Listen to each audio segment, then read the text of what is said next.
The first sign of trouble came 30 minutes into the flight. 7-year-old Tommy Chen had been doing so well.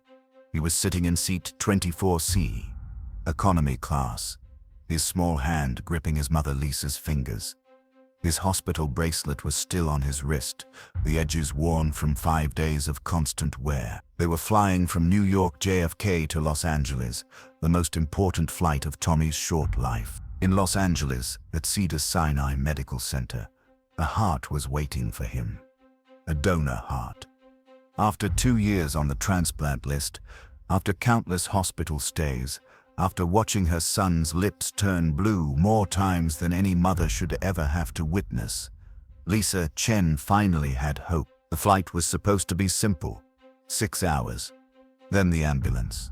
Then the surgery that would save her son's life. But nothing about Tommy's life had ever been simple. "Mommy," Tommy whispered, his voice thin and breathy. "I don't feel good." Lisa's heart clenched. She'd heard that tone before. She looked at her son's face and felt ice flood her veins. His skin had gone from pale to gray. His lips were taking on that terrifying blue tinge. "Tommy, baby, talk to Mommy. What hurts?" "Can't breathe," Tommy gasped, his small chest heaving with effort. Lisa's hands were shaking as she pressed the flight attendant call button. Once, twice, 3 times. Panic was rising in her throat like bile. A flight attendant appeared, a young woman named Jessica, early 20s, looking annoyed at the urgency of the calls. "Ma'am, you need to stop pressing. My son needs help," Lisa said, her voice breaking. "He's a heart patient. He can't breathe. Please, I need a doctor. Is there a doctor on this plane?" Jessica's expression shifted from annoyance to alarm as she looked at Tommy. The little boy was slumped against his mother, his breathing shallow and rapid, his small fingers clawing at his chest. I'll make an announcement," Jessica stammered. From business class, 3 rows ahead, the voice of Eleanor Whitmore cut through the cabin like a blade. "For God's sake, can we not have screaming children on this flight? We paid for a premium experience." Eleanor was 62, draped in a cream St. John's suit, her blonde hair shellacked into submission. Her husband, Richard, sat beside her, equally polished, equally irritated. They were flying to Los Angeles for a charity gala, the kind where attendees paid $10,000 a plate to feel philanthropic while eating lobster. Eleanor leaned into the aisle to glare at the source of the disruption. She saw Lisa, saw the crying, gasping child, and her lip curled in disgust. "Jessica," Eleanor snapped at the flight attendant, "can you please handle this situation? This is business class. We shouldn't have to listen to hysterics from economy." Jessica was torn between the medical emergency and the irate business class passenger who flew this route monthly. "Ma'am, I need to make an announcement for a doctor." "Then make it quietly and move that woman and her child somewhere else," Eleanor demanded. "They're disturbing everyone." Lisa wasn't listening to any of this. She was holding Tommy, watching his chest rise and fall in rapid, shallow movements, watching the blue spread from his lips to his fingernails. "Please," Lisa whispered to Jessica. "Please hurry." The PA system crackled to life. "Ladies and gentlemen, if there is a medical professional on board, we need immediate assistance in economy class, row 24. Please identify yourself to the crew." In first class, seat 2A, a man in his mid-50s closed his laptop. He was dressed simply, jeans, a plain gray sweater, wire-rimmed glasses. He'd been reading through surgical notes, preparing for a conference in Los Angeles. His name was Dr. Robert Chen. Though his last name was Chen, he was not related to Lisa and Tommy. It was simply coincidence. Or perhaps fate. What the crew didn't know, what no passenger knew, was that Dr. Robert Chen wasn't just any doctor. He was one of the world's leading pediatric cardiac surgeons. He was the chief of cardiothoracic surgery at Cedars-Sinai Medical Center. And the heart surgery scheduled for tomorrow morning, the one where a 7-year-old boy named Tommy Chen would receive a new heart, was his surgery. He was flying to Los Angeles to perform it. Robert stood up and pressed his call button. The senior flight attendant, Patricia, appeared immediately. First-class passengers received instant attention. "Yes, Dr. Chen. Can I get you something? He knew her name because he'd flown this route 40 times in the past 2 years. Patricia knew his preference: black coffee, no sugar, and to be left alone to work. The medical emergency, Robert said quietly. I'm a physician, cardiac surgeon. Take me to the patient. Patricia's eyes widened. Of course, doctor. Right this way. As Robert moved through the plane heading toward economy, he passed through business class. Eleanor Whitmore was in the middle of a loud complaint to the purser. This is unacceptable. We have a child screaming. We're clearly going to be delayed. And I have a very important event in Los Angeles tonight. Robert barely glanced at her as he passed. He'd seen 1,000 Eleanors in his career.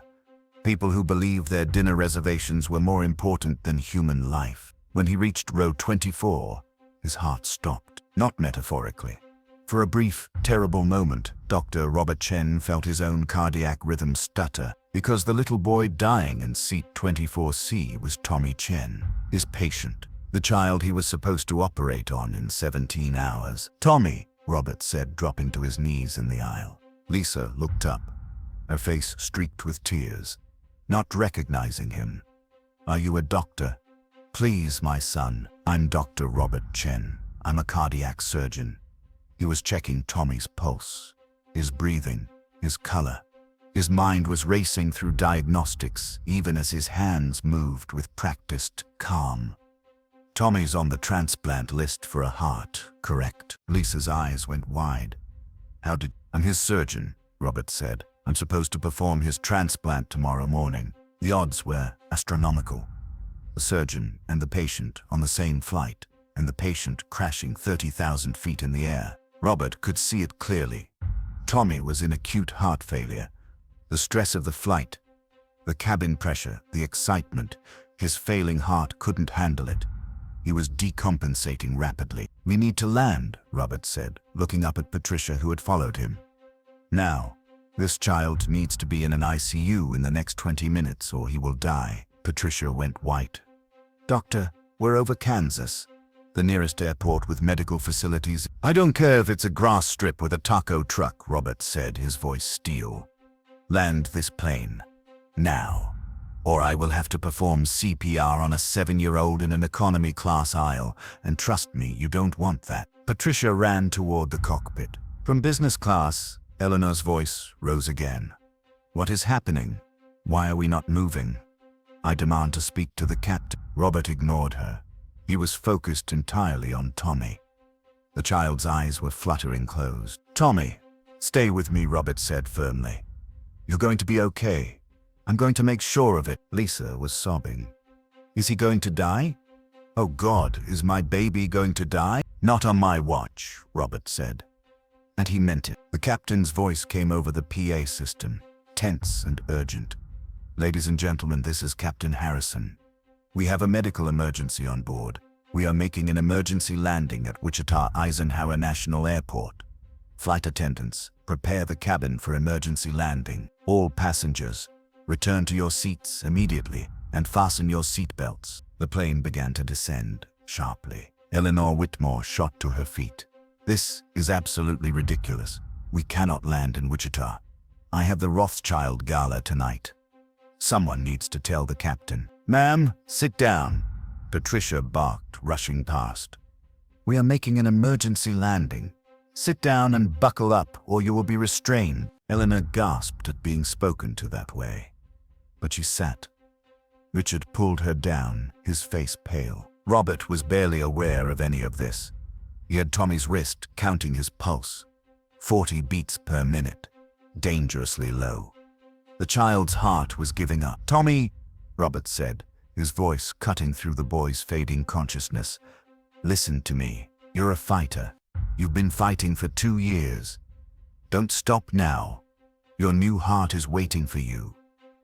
Just a little longer. Tommy's eyes flickered open. Are you my doctor? I am. Are you good? Robert smiled, though his heart was breaking. I'm the best. And tomorrow, you're going to wake up with a strong heart, and you're going to run and play and do everything you've dreamed of. But you have to hold on. Okay, Tommy whispered. The plane hit the runway hard, emergency vehicles already racing alongside. The cabin filled with flashing red and blue lights. The moment the plane stopped, the door flew open. Paramedics swarmed in, but Robert didn't move. He stayed with Tommy, rattling off vitals, medical history, current medications, the transplant scheduled for the next morning. "You're coming with us," the lead paramedic said to Robert. It wasn't a question. Absolutely. As they loaded Tommy onto a stretcher, Lisa gripped Robert's hand. Thank you for being here. What are the odds?" "I don't believe in odds anymore," Robert said. "I believe in being exactly where you're supposed to be." As the ambulance doors closed, Robert looked back at the plane. Passengers were being evacuated. Eleanor and Richard Whitmore were at the front of the line, Eleanor yelling into her phone about suing the airline. Robert shook his head and climbed into the ambulance. He had more important things to focus on. At Via Christi Hospital in Wichita, Tommy was stabilized. It took 6 hours. Robert worked alongside the local cardiac team, managing the crisis, keeping the boy alive. By the time Tommy was stable enough to transport, the logistics were a nightmare. The donor heart was still viable, but the window was closing. They had to get Tommy to Los Angeles within 12 hours. Robert made a phone call. This is Dr. Robert Chen. I need a medical transport flight from Wichita to Los Angeles. Pediatric cardiac patient. Critical condition. Organ transplant waiting. No, I don't care what it costs. Bill it to me personally. What Robert didn't know was that word had already spread. The story of the surgeon who happened to be on the same flight as his patient, who saved the child's life mid-flight, had made the news, and it had reached someone important. Marcus Sterling was the CEO of Sterling Medical Transport, a private air ambulance company. He was also a father who had lost his own son to congenital heart disease 10 years earlier. When Marcus heard the story, he didn't hesitate. "Dr. Chen," Marcus said when he called Robert directly, "I'm sending my best jet. No charge. Get that boy his new heart." The jet arrived 2 hours later. Tommy, Lisa, and Robert boarded. As they lifted off into the night sky, heading west toward Los Angeles and hope, Robert held Tommy's small hand. "Almost there, buddy." Meanwhile, back at Wichita Airport, Eleanor and Richard Whitmore were still stranded. The original flight had been cancelled. All passengers were put on later flights. Except Eleanor and Richard, they were pulled aside by airport security and 2 FBI agents. "Mrs. Whitmore, Mr. Whitmore, we need to have a conversation about your behavior on the aircraft." Eleanor sputtered. "Our behavior? We were the victims. We were delayed because a child was dying," the FBI agent said coldly. "And you complained about missing a party. Multiple passengers have filed complaints. The flight crew has filed a formal report. You attempted to interfere with a medical emergency. That's absurd. You're being placed on the national no-fly list pending investigation. You will not be flying on any commercial aircraft until this is resolved." Eleanor's face turned purple. "You can't do that. Do you know who we are?" "We know exactly who you are, Mrs. Whitmore. And right now, you're 2 people who chose a gala over a child's life." 17 hours later, in Los Angeles, Dr. Robert Chen stood in operating room 3 at Cedars-Sinai Medical Center.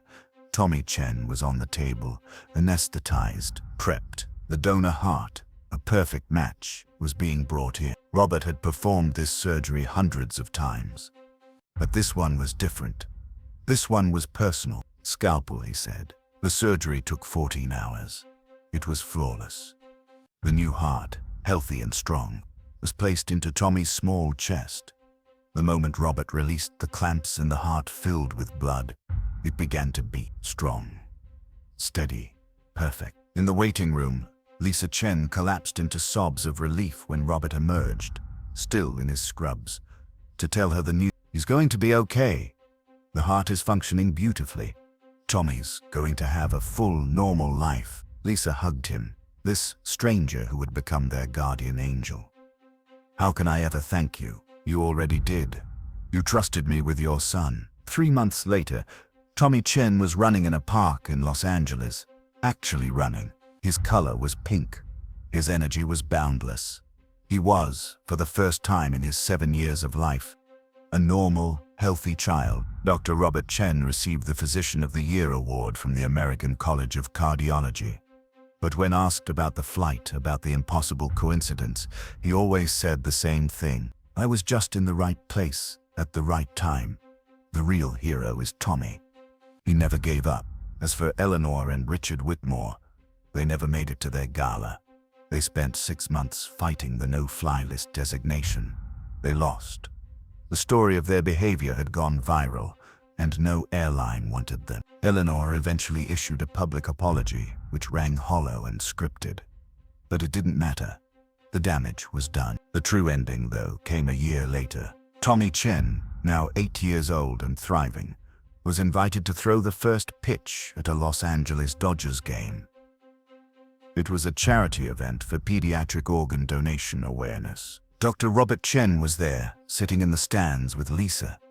They watched as Tommy, wearing a Dodgers jersey that was slightly too big, walked to the mound. The stadium erupted in cheers. 50,000 people, all on their feet, applauding the little boy with the new heart. Tommy wound up and threw. The ball sailed across the plate. Strike. The crowd went wild. Robert looked at Lisa. She was crying, but this time, there were tears of joy. You saved him, she said. You saved my son. No, Robert said quietly. We saved him. You, me, the donor family, the paramedics, the pilots who landed that plane, everyone who refused to give up. That's how miracles happen. Not from one person, from everyone choosing to care. And somewhere, on a private jet flying to Europe because it was the only way they could travel now, Eleanor Whitmore looked out the window at the clouds and wondered what the point of having everything was when you couldn't feel anything. She'd had wealth, status, influence, but when it mattered most, when a child's life hung in the balance, she'd chosen a party, and that choice had defined her. In Los Angeles, Tommy Chen ran across the pitcher's mound, jumped into his mother's arms and laughed, a sound he'd never been strong enough to make before his transplant. Dr. Robert Chen watched and smiled. This was why he'd become a surgeon. Not for the awards or the recognition, for moments like this, for the sound of a child's laughter.